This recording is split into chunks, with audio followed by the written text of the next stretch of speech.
From the opinion pages of the Wall Street Journal, this is Potomac Watch. Welcome back. I'm Paul Gigot with the Wall Street Journal, here with Kyle Peterson and Kim Strassel, talking about Nikki Haley's surge in the polls, such as it is. She's so far behind Donald Trump for the Republican nomination, but is clearly emerging as the other Republican who has momentum in the race and moving past Ron DeSantis in New Hampshire already to be number 2 and tied with him in Iowa and also second in South Carolina, and clearly has some momentum. I know, Kim, you do too. A lot of the money folks in the Republican Party who are now looking at Haley and are prepared to give her money. I think this next debate next week will be an important moment. If she does well in that, you may see a big chunk of the GOP donor base starting to move behind Haley. But let's talk about some of the obstacles she has, even if she does well in the debate, gets that money, because there's an argument that she has a ceiling herself, and that's because a big chunk of the DeSantis voters say that their second choice is actually Donald Trump. So that even if she would emerge in this competition to see who is the biggest challenger to Trump, the leading challenger to Trump, and everybody else dropped out, she may not get all of those non-Trump votes. Yeah. By the way, just first of all, on the donor class, which I think is a really notable point, she has already got some notable names who have moved to her just recently. Bruce Rauner, who was a former governor of Illinois, made his money in private equity. He moved to her from Ron DeSantis, has started to really boost her. But, there's been some meetings among Republican donors recently, and you've had a couple of other big names in the Republican Party, guys like Paul Singer and Ken Griffin, say really nice things about her. They haven't made that shift yet, but I completely agree with you that this third debate is going to be really important for her.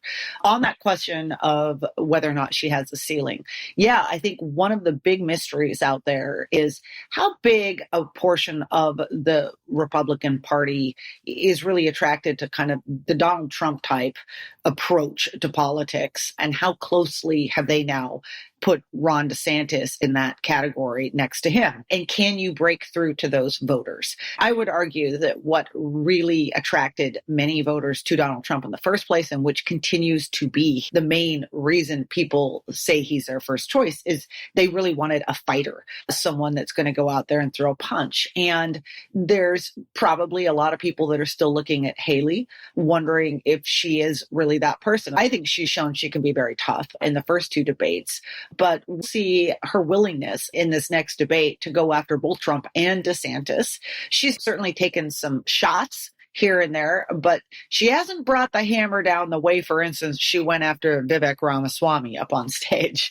So we're going to see if she changes strategy this next time around. Vivek led with his chin. He made it easy. Yeah, he accused her of being in the pocket of Raytheon and other corporations. It's interesting, though, DeSantis has not mixed it up in the debates as much. He's been more tentative, and I think we'll see if he emerges as somebody who can look more forceful instead of kind of trimming and ducking some of the more significant issues. The Haley path, if you will, to the nomination would be, I would posit, to do well in Iowa, emerge as the strong second. Maybe you don't have to beat Trump, but you got to get reasonably close, I think. Ideally, Trump would finish under 50, and you'd emerge with a solid second at least. Then go on to New Hampshire and try to win there. And New Hampshire is not Trump's best state. And then if you can win in New Hampshire or get real close, you go to South Carolina with some momentum. By then, maybe others have dropped out. One hopes most of the rest who are also Rands have dropped out. I think Chris Christie, if he doesn't do well in New Hampshire, he'll drop out. That's his whole game is New Hampshire. Doug Burgum, he's got the money to stay in, but you wonder what would be the point if he's not getting anywhere in the polls. Tim Scott, no doubt, would like to stay in through South Carolina because of his standing as a state senator. But if he's still in single digits, you would think he would get out by then, if not before Iowa, if he's in single digits. And then DeSantis would have his own issues. My own view of the DeSantis campaign, I wonder if you agree, is that they've invested so much in Iowa and have putting so much there. He's pledged to go to 99 counties, I think it is, in Iowa. He and his wife are camped there to some extent. If he doesn't do well in Iowa, if he can't beat Haley there, then I think he has to make a decision about whether to get out. And that would leave somebody who could emerge as the alternative. And then I guess we would see what happened. But the bottom line is, unless enough Republican voters say, we're tired of Trump, we want somebody else, nobody else is going to win. I do agree with that. And that, I think, is shown in that Des Moines Register poll you were citing. People who pick DeSantis first, 41% of them say their second choice is Trump. People who pick Trump first, 41% say that DeSantis is their second choice. So they are pulling from the same kind of voter base. And it does suggest that even if Haley ends up catapulting over Ron DeSantis to be the clear number two, that is not going to be enough to defeat Trump on its own. Something else needs to happen. What could that be? Well, I can think of a few ideas. One is further consolidation in the field. There are some of these people that I think are not going to drop out under any circumstances because they're just so committed to it. But what about Tim Scott? He says that he's putting all his eggs on Iowa.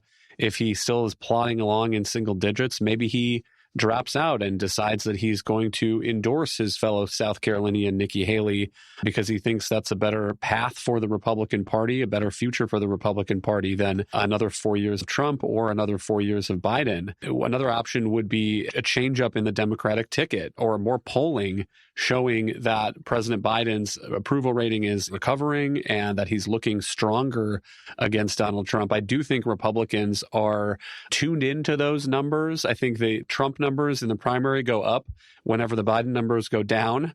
And that's where they've been going. Right. And so if Democrats decide, if President Biden decides he's going to step down and make way for a new generation, you may have many Republican voters thinking again about this Trump choice. I don't know. It will be interesting to watch that next debate. I'm hopeful that there's going to be some consolidation, though, like I said, some of these guys just seem hell-bent on running through the tape, which I understand after they put in the time and money to start it. And when you say running through the tape, I mean, what do you mean? Chris Christie is going to go to New Hampshire, okay, because Christie's put everything in New Hampshire. He does town halls there all the time. But you're talking about Ron DeSantis? Kim, I don't think that if Ron DeSantis, if he finishes an embarrassing third in Iowa, I think he's got to consider dropping out, don't you? Yeah, I don't think that there's any person that's entitled to stay in. It'd be one thing if somebody had already consolidated the vast amount of the vote against Trump, but nobody has. And I think that whatever the numbers are in Iowa, people like Ron DeSantis who put in so much. I mean, again, he's going around bragging about how he's trying to do the full Grassley and hit every county in Iowa. If after all that and the extraordinary sums of money that have been spent both by him and by his super PAC, he's as much to be called to get out as anybody else. Yeah. Well, a couple other things could happen. Chris Sununu, the governor of New Hampshire, will make an endorsement. He has said he will make an endorsement. That could turn some votes in New Hampshire, depending on when he makes it. I think Kim Reynolds, the governor of Iowa, has not made an endorsement yet, though she's been sounding very close notes with Ron DeSantis. So that could be a factor, too. But I very much agree with Kyle about the fact that Biden's weakness in the polls is arguably Trump's biggest strength because it removes the argument that Trump can't win, even if the dynamics would completely change once the electorate is much more focused on Trump and he has to go through all of these trials. I think his standing would fall considerably. But right now, Trump thinks and says, and voters see that the polls say, okay, well, he can beat Biden head to head. And then, of course, the Biden people want Trump to get the nomination because they think Trump is the easiest candidate to defeat on the Republican side. And I think they are right about that when all is said and done. What would really shake up the race is if Biden decided not to run. Because then if you move down to the next generation of Democrat, I think a lot of Republicans would look at this and say, now this could be different. Final word, Kyle. Yeah, the other factor to keep in mind, too, is that we are probably not going to have a two-way head-to-head matchup in November of 2024. And the fascinating Quinnipiac poll today, if you have Biden versus Trump head-to-head, it's 47 Biden, 46 Trump. And then you throw in Robert F. Kennedy Jr., And it's Biden 39, Trump 36, and RFK Jr. 22. And even more amazing, Robert F. Kennedy Jr. is winning a plurality of independents, more than Trump and more than Biden. And that suggests to me that there is a real hunger among the electorate for another option that we still, despite it all, do not seem to be likely to get from the two major parties. Well, and that is a nice tease for a future show, because I think we should consider that. But one thing that poll suggests to me is that, in fact, RFK Jr. as an independent is a bigger threat to Trump than he is to Biden.